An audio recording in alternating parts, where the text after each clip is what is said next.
semua gereja di seluruh dunia, bahkan termasuk gereja Roma Katolik,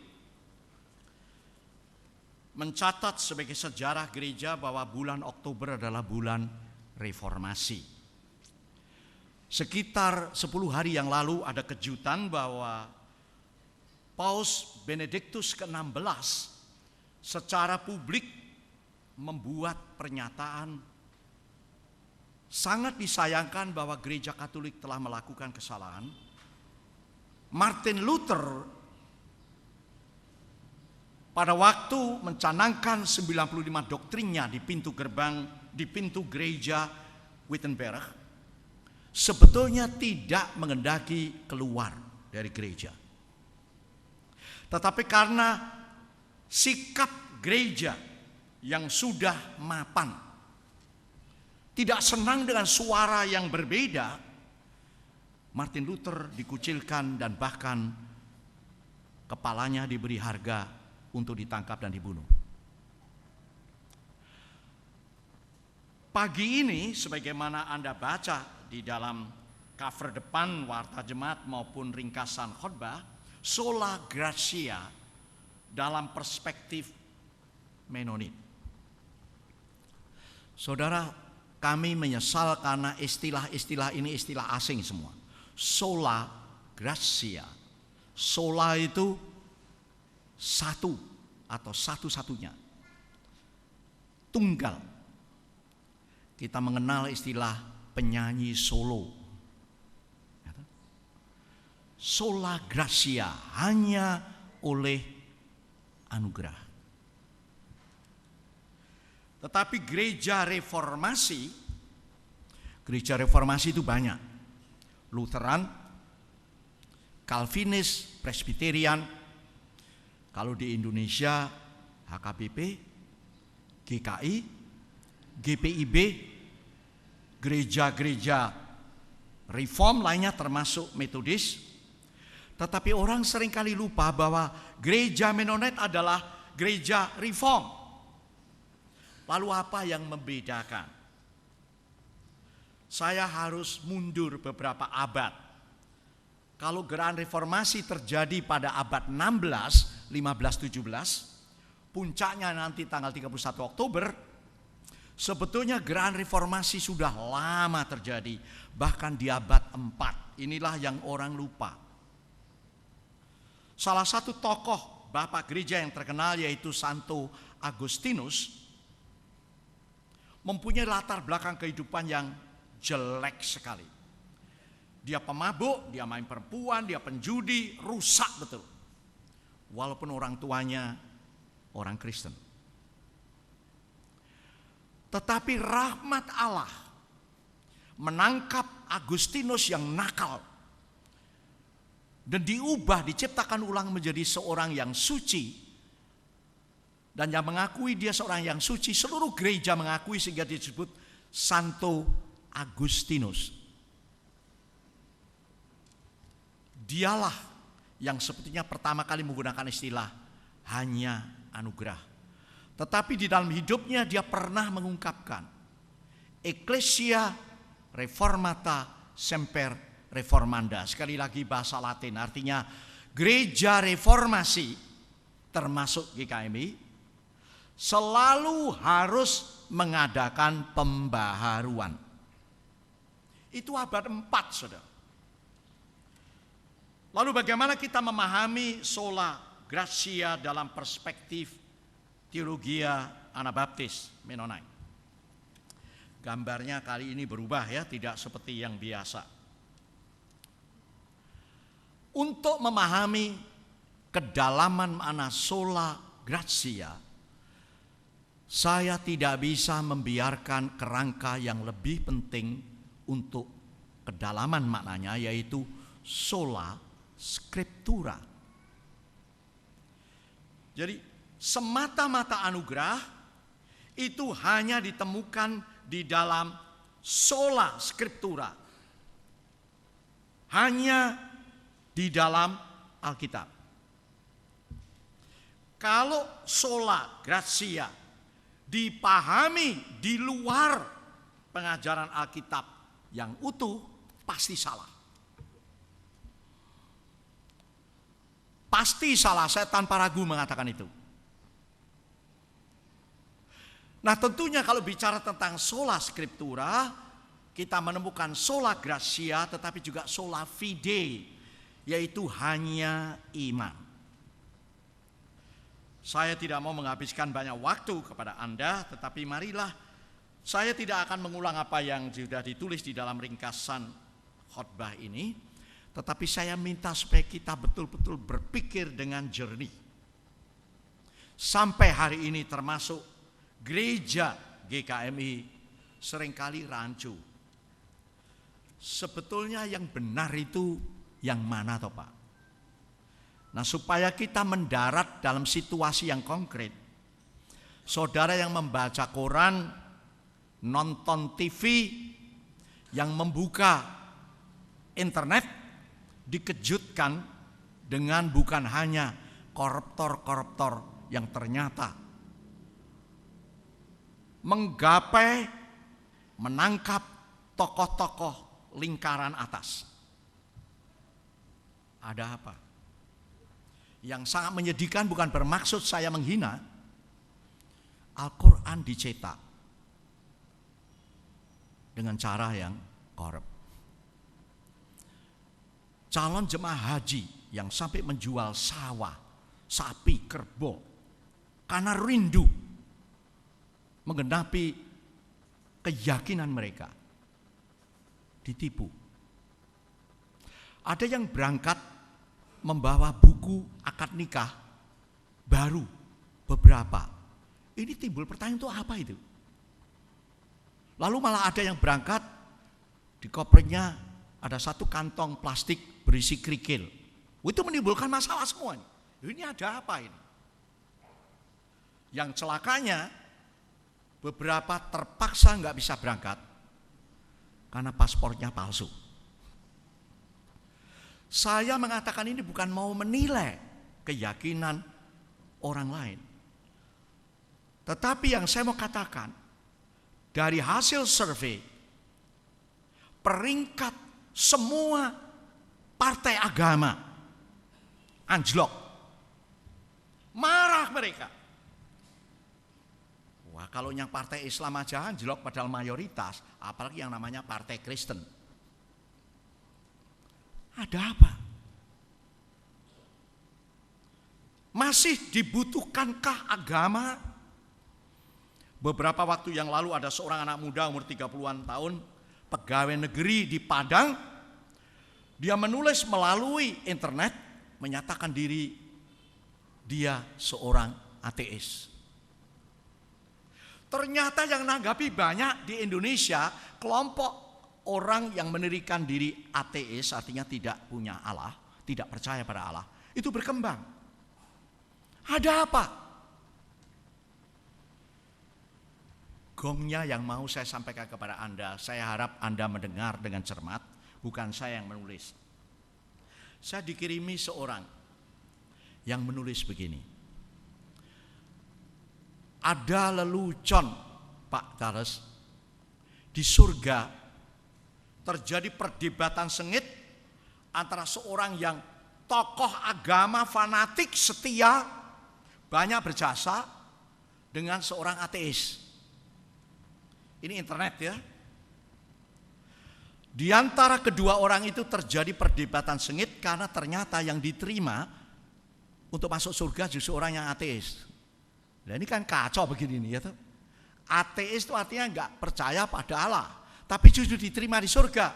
Sementara yang setia pada agamanya, banyak jasa dan amal dan pelayanannya ditolak. Orang yang fanatik marah, Tuhan kok tidak adil? Mengapa ateis justru diterima dan saya ditolak? Waktu saya menerima itu, saya nggak tersinggung. Karena jauh sebelum ada internet, Yesus sudah mengatakan itu. Para pemungut cukai dan pelacur akan lebih dulu masuk kerajaan Allah daripada ahli-ahli Taurat dan orang Farisi.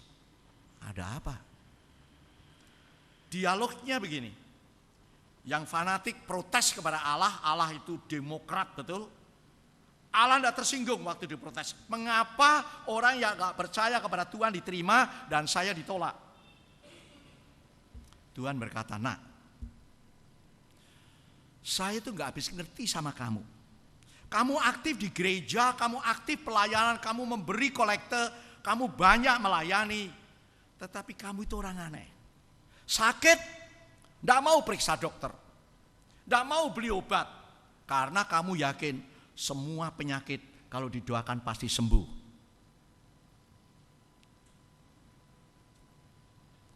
Akhirnya setelah engkau megap, tidak tertolong, Anda masih nggak mau periksa kesehatan, Anda ikut kebaktian penyembuhan ilahi. Dan engkau memojokkan saya harus melakukan mujizat seperti yang kamu tuntut. Kurang ajar enggak itu kamu itu? Ketika ekonomi dunia makin anjlok, saudara lihat demo kaum buruh, outsourcing dan sebagainya. Oh, kamu masih tenang. Aku anak raja. Kalau punya iman, minta pasti digenapi. Bukankah kau mengatakan itu? Tapi engkau malas, kerjamu tidak bertanggung jawab. Dan engkau minta diberkati. Emangnya saya ini apa?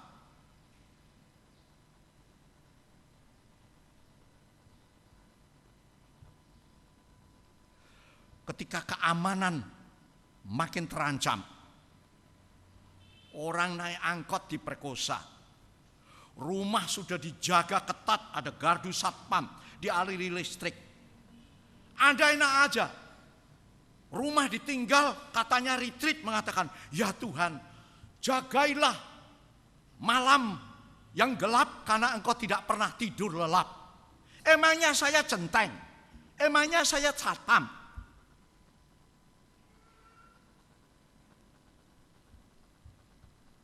Ceritanya bisa panjang. Sementara orang yang kamu ejek sebagai gak percaya pada Tuhan, ketika warungnya mulai sukar, dia berupaya mati-matian. Dan dengan jujur, tidak perlu nyeret-nyeret nama Gusti Allah. Tapi orang bekerja keras dan berhasil.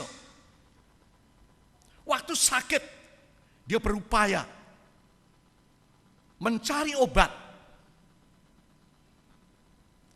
Dia enggak pernah mengajar orang untuk tidak bertanggung jawab. Seperti kamu, pandanglah burung di udara yang dipelihara oleh bapakmu, jangan kamu khawatir. Lihatlah bunga-bunga di ladang, di padang. Kamu berani mengatakan engkau pengikutku? Yang benar aja. Yang benar aja. Dan engkau menuntut bahwa aku harus menerima engkau di surga yang benar. Saya kutip apa yang dikirim melalui internet. Dan sekarang melalui dunia maya, banyak orang bisa membaca. Gimana ini? Kalau tadi dalam Kejadian 6, sebelum Allah membasmi ciptaannya, Tuhan menilai kecenderungan semua orang hatinya itu begitu jahat, kecenderungan hatinya jahat. Sampai Allah menyesal pernah menciptakan manusia.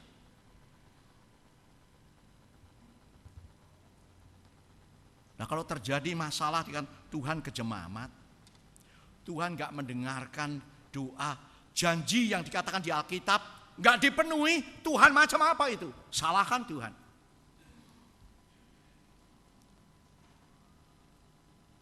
Saya khawatir kalau gereja tidak mengalami pembaruan, reformasi lagi, ke depan gereja akan mengalami masa depan yang suram.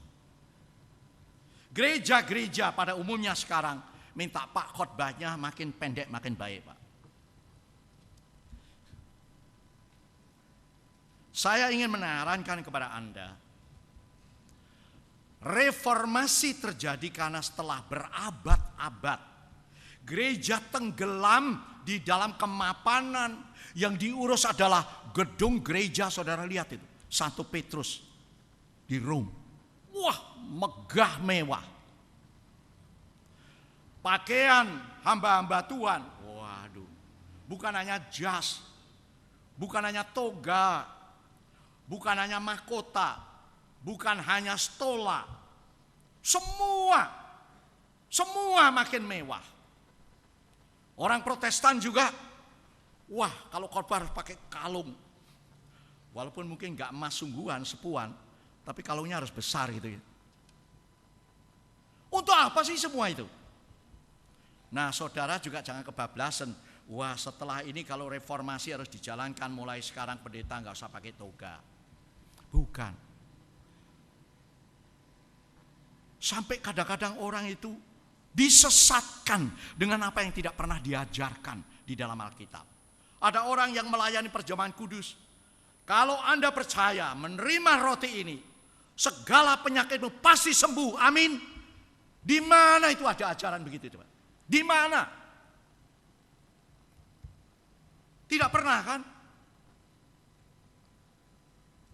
Ada lukisan yang terkenal di museum terkenal di Belanda, lukisan Rembrandt. Lukisan itu dikenal sebagai penjaga malam. Karena umurnya seratusan tahun, tertutup oleh debu-debu, lama-lama penjaga malam tuh makin kabur dan gelap, nggak begitu tampak. Gambar itu mau direstorasi. Untuk merestorasi harus dipanggil orang yang ahli betul, dibersihkan tapi tanpa merusak. Dan setelah dibersihkan, hasilnya sangat indah. Gereja dalam bertahun-tahun hidup, sayangnya dalam upaya katanya mengutamakan Tuhan, malah membuat Tuhan ditutup kabut. Jemaat mulai dicekoi dengan ajaran. Lagunya harus menarik, Pak. Oh, saya bayar loh gitu. Pemain organnya harus begini, Pak. Pengkhotbahnya harus begini supaya kurup bayare. Saya ngerti. Di mana itu ada kata itu? Tetapi yang paling bahaya yaitu setelah berabad-abad gereja terbenam dan tenggelam di dalam pernik-pernik aksesori, sehingga ada tingkatan paus, kemudian ada uskup kota besar, uskup kota menengah, uskup kota kecil. Wah, tingkatan-tingkatan. Saya malu waktu saya melihat Jokowi. Begitu dilantik, tempat di mana dia kerja terbuka untuk rakyat. Terbuka untuk rakyat. Sekarang untuk berhubungan dengan tokoh rohaniwan makin sukar. Strukturnya itu bertele-tele. Kalau ada masalah jemaat punya kebutuhan, harus melalui rapat ini, rapat itu, harus begini, harus begitu. Ini sesuai enggak dengan tata gereja? Bukan kembali kepada sola scriptura. Ada apa? Saudara-saudara, saya ingin menyarankan begini ya. Karena reformator yang berbaris berderet, sebelum Martin Luther sudah ada, tapi mari kita mulai dengan Martin Luther. Kemudian Zwingli, kemudian Calvin, John Knox dan sebagainya. Mereka itu membuat reaksi yang kebablasan. Huldrych Zwingli misalnya, saya sudah pernah khotbah di katedralnya. Semua telanjang itu. Gak ada gambar. Gak ada piano, gak ada organ. Itu berhala, semua harus dibersihkan. Karena gereja Katolik ada patung-patung. Janganlah kamu menyembah berhala. Bersihkan semua. Sehingga akhirnya lagunya pun kuyu. Enggak ada sukacita. Menyanyi pun harus yang serius gitu. Jangan senyum cengengesan gitu. Jadi kemudian reaksi itu kebablasan. Karena kebablasan dulu dikatakan begitu kamu memasukkan uang dalam persembahan untuk menebus dosamu, begitu uang itu bunyi klinting, dosamu ditebus. Tidak ada itu. Martin Luther marah dengan ajaran yang menyesatkan. Tapi apa yang terjadi sekarang? Kalau kamu berdoa tidak mengangkat tangan, wah itu tidak alkitabiah. Nah, lalu alasannya, kalau Anda di tempat gelap, ditodong orang, angkat tangan. Nah, itu namanya menyerah. Loh, gitu itu dasarnya itu bukan firman Tuhan, tapi kalau kamu ditodong, angkat tangan. Jadi doa yang benar, angkat tangan. Doa, jangan merem. Ini kan di mana sih ada begitu itu ya? Tapi sebaliknya kalau Anda mau alkitabiah titik komanya, yang berdoa benar harus masuk ke dalam kamar, pintunya ditutup lalu dikunci. Kalau begitu kita nggak bisa berdoa ini. Yang mana? Saya berani menggarisbawahi keselamatan semata-mata. Hanya sola gratia. Hanya karena anugerah, titik. Tetapi jangan lalu berhenti di situ. Karena kebenaran Alkitab itu tidak boleh dibangun di atas satu ayat, apalagi sepotong kalimat, digabung dengan ayat-ayat yang saya senang. Sola Scriptura menjadi dasar untuk memahami sola gratia dan sola fide. Apakah betul sih gereja kita itu lebih mengutamakan perbuatan supaya selamat atau tidak? Sekarang saya ingin menyarankan, Efesus 2 saya dikhotbahkan berkali-kali. Ayat 8 dan 9 itu jelas. Hanya karena kasih karunia kita diselamatkan, bukan kita menyelamatkan diri. Diselamatkan. Aktor utamanya yaitu Sang Juru Selamat, bukan kita. Dan itu semata-mata kasih karunia. Supaya bukan karena jerih lelamu, upayamu, jasamu. Supaya jangan ada seorang pun yang sombong.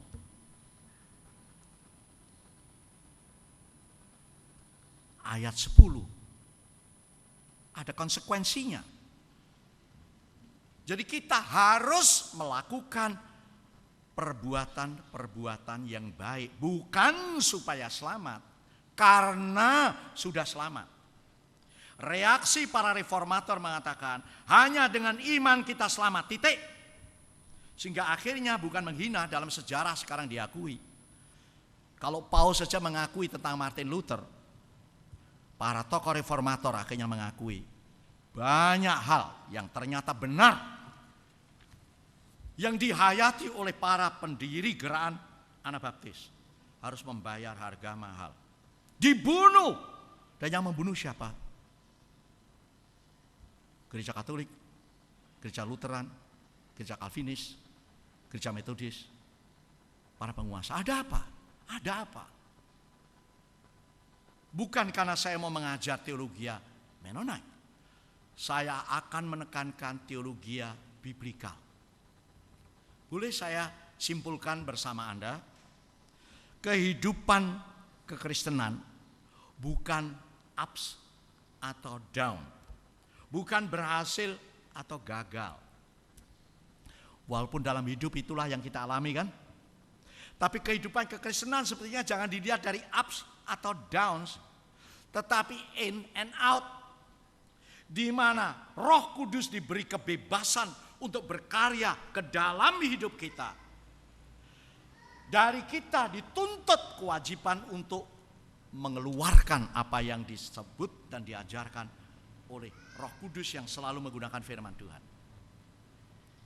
Jadi bukan ups dan down, tetapi in and out. Saya diingatkan, kita patut bersyukur tentang segala yang dikerjakan Allah di dalam hidup kita. Tetapi setelah kita mengalami kasih karunia, Tuhan minta supaya kita melakukan keluar dalam bentuk konkret. Saya juga ingin menyarankan bahwa kehidupan kekristenan tidak sama dengan taman yang penuh bunga untuk bermain-main. Kalau Anda mau memelihara lingkungan aja dikatakan boleh dipegang, dipetik jangan, ya toh. Kalau ada taman yang baik yang Anda tidak tanam, tidak kebun, Anda harus pelihara. Hidup kekristenan kita bukan hanya minggu pagi sampai minggu malam, Senin sampai minggu malam, itu bukan di taman yang untuk kita nikmati saja. Tetapi kehidupan kekristenan sepertinya adalah ladang peperangan. Suami terhadap istri. Yang diajarkan oleh Roh Kudus, hai suami, kasihilah istrimu seperti Kristus mengasihi sidang jemaat. Itu berlaku itu. Jadi kalau suami yang diselamatkan oleh anugerah, bukan karena perbuatan, tidak bisa melindungi, menjaga, memberikan yang terbaik sehingga istrinya bahagia, dia gagal sebagai murid Kristus.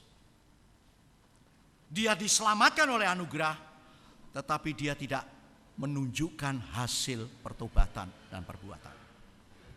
Jemaat gagal ketika perintah Tuhan tidak dilakukan. Buat orang Kristen dan murid Kristus membaca firman Tuhan harus diikuti dengan kepatuhan. Salah satu lagu di PPR 1 yaitu Trust and Obey. Percaya, patuhlah. Buat apa percaya kalau gak patuh? Setan pun percaya, malah gemetar pada Allah. Saya ingat orang gila di dalam kuburan, baru melihat Yesus dari jauh sudah teriak-teriak. Aku tahu siapa engkau, takut. Tapi orang Kristen, ngakunya Kristen, dipenuhi roh lagi. Tapi kelakuannya memalukan sekali. Itu yang membuat Yesus disingkiri, bukan karena Yesusnya, tapi karena kita yang mengaku hambanya. Gagal di dalam mengejawantakan kebenaran itu. Saya ulang, kehidupan kekristenan yaitu pengertian kebenaran firman Allah yang diikuti dengan kepatuhan.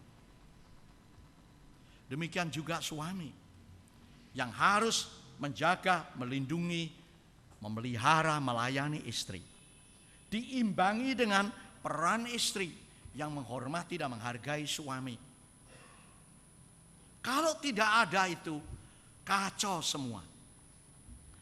Setelah saya mengatakan ini, saya harus mengakui. Kalau kita tidak menjaga keseimbangan, keselamatan hanya oleh anugerah, toh hidup orang yang sudah beriman dengan yang tidak beriman sama saja. Dalam pengalaman saya, maaf, kadang-kadang mencari pembantu rumah tangga dari orang Kristen, itu malah kelakuannya lebih jelek daripada yang enggak Kristen. Sorry lah, karena apa asumsinya?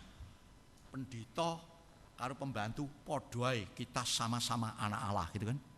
Ya toh? Gak ada itu rasa tanggung jawab.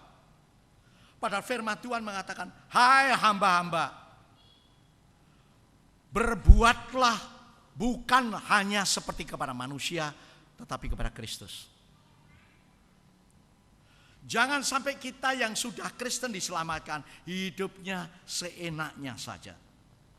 Tetapi setelah saya mengatakan para reformator reaksinya kebablasan, begitu menekankan anugerah saja, sampai kenyataan hidup nggak perlu. Oh, kalau mau melukis ada banyak kejadian yang simple. Ada 2 orang makan di restoran di Swiss ini, restoran Kristen, dua-duanya berdoa. Doanya nggak gembar-gembor, hanya tunduk, kemudian makan, didatangi. Pertanyaannya bukan kamu anak baptis. Firman Tuhan mengatakan, nggak usah bersumpah, Ya itu ya, tidak itu tidak. Kamu anak baptis? Ya, langsung ditangkap, gebuki dan akhirnya dibunuh. Ada apa sih? Pada sembahyang juga enggak nabo beduk, enggak nabo lonceng kok ya. Sebaliknya saya membaca di Amerika, seorang memimpin kebaktian, kebangunan rohani, citywide crusade, tinggal di hotel berbintang. Pada hari terakhir mau bayar check out.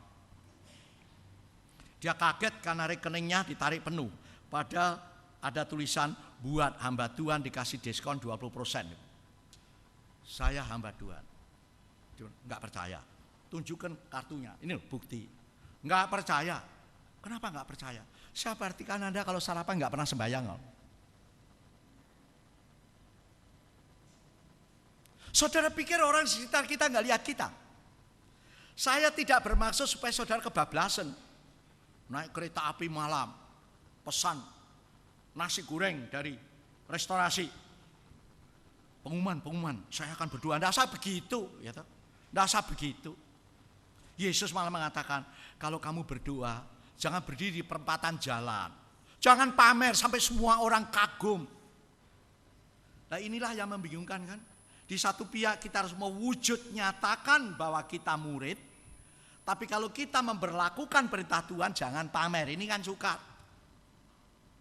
Jadi makanya jangan kebablasan, hanya anugerah saja kamu diselamatkan.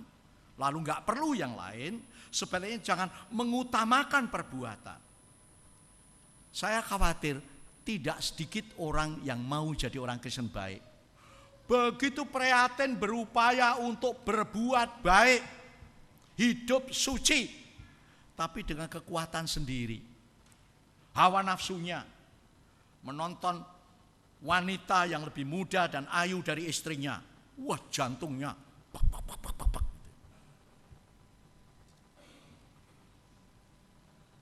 Lalu supaya menjaga kekudusannya.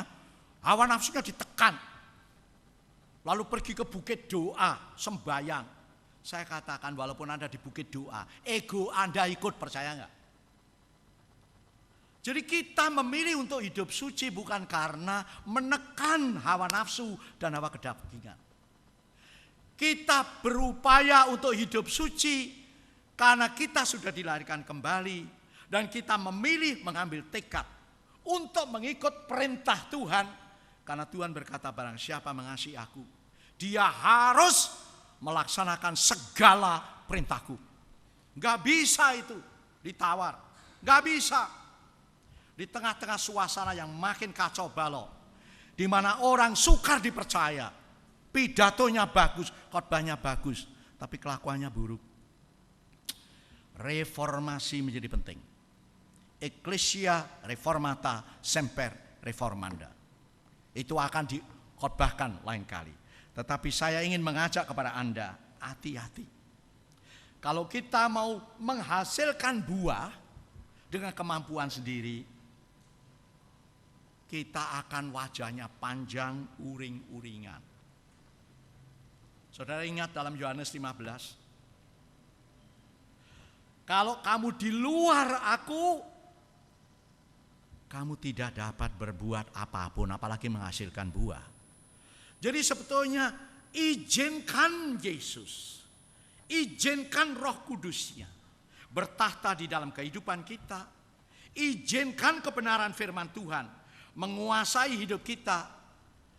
Lalu dengan kuasa anugerah Allah kita menghayati apa yang dikehendaki Tuhan.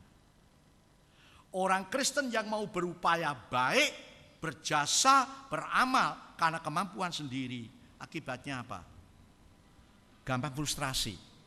Karena kalau Anda aktif, Anda berkorban, tapi nggak ada perhatian, nggak ada tepuk tangan, Anda kecewa.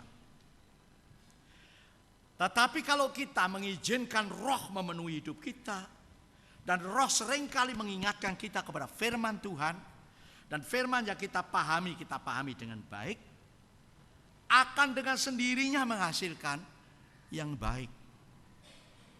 Yang dimuliakan bukan sayanya, tetapi Tuhannya. Hindarkan kultus individu. Di gereja itu ada hamba Tuhan yang diurapi. sehingga melupakan Tuhannya. Saya kepingin supaya kita menjadi Kristus sentris. Hanya iman, hanya anugerah, tetapi juga hanya kebenaran Alkitabiah secara utuh. Kita diselamatkan dan pasti selamat karena Yesus telah mati ganti kita. Tetapi kita yang sudah diselamatkan, kita harus membuktikan kepada dunia supaya orang lain tahu bahwa kita adalah pengikut-pengikutnya. Saudara-saudara, apa yang harus kita bawa pulang hari ini? Sola Gratia dari perspektif Mennonite. Enggak, saya enggak mengajarkan teologi Mennonite. Sola Gratia dari perspektif Kejadian sampai Wahyu. Kalau Anda menekankan anugerah Allah, ya 100% saya dukung. Tetapi sola gratia menuntut kita sola scriptura. Barang siapa mengasihi aku, dia harus melakukan segala kehendakku. Yesus berkali-kali berkata, kerajaan surga seperti kisah ini. Ada orang tua punya 2 anak laki-laki. Kepada yang pertama Tuhan katakan, bekerjalah di kebun anggurku. Anak yang pertama bilang, siap. Tapi dia tidak mengerjakan. Anak yang kedua, kamu mengerjakan. Enggak mau, Pak. Tapi akhirnya dia yang mengerjakan. Yang mana? Yang mana yang diperkenan oleh Tuhan? Soal selamat tidak selamat enggak perlu diragukan. Kalau kita percaya kepada Yesus, pasti selamat karena kita diselamatkan. Tetapi kalau kita sudah diselamatkan, kita mestinya menjadikan juru selamat kita bangga. Saya sudah pernah memakai ilustrasi ini, Lady Di. Kurangnya apa? Cantiknya bukan main. Beberapa hari yang lalu di interview tentang Sarah. Kurangnya apa? Baik Lady Di maupun Sarah Ferguson akhirnya dibuang dari lingkungan keraton. Bukan karena kurang cantik, bukan karena kurang apapun. Kehidupannya tidak layak. Nah, biarlah kalau saudara membaca semua tulisan rasul. Tadi ditulis, dahulu kamu begitu, Efesus 2. Sekarang tidak. Dahulu kamu begitu, sekarang tidak. Apakah setelah kita diselamatkan oleh rahmat dan anugerah, hidup kita berubah? Hanya saudara dan saya yang bisa menjawab. Tetapi ingat, ada 3 pihak yang tahu. 1, kita masing-masing kalau kita bohong. 2, orang lain yang menilai kita. 3, iblis. Dan Anda tidak mengalami damai sejahtera. Biarlah kita hidup oleh anugerah Allah. Biarlah kita hidup oleh firman Allah. Biarlah kita hidup di dalam iman. Amin.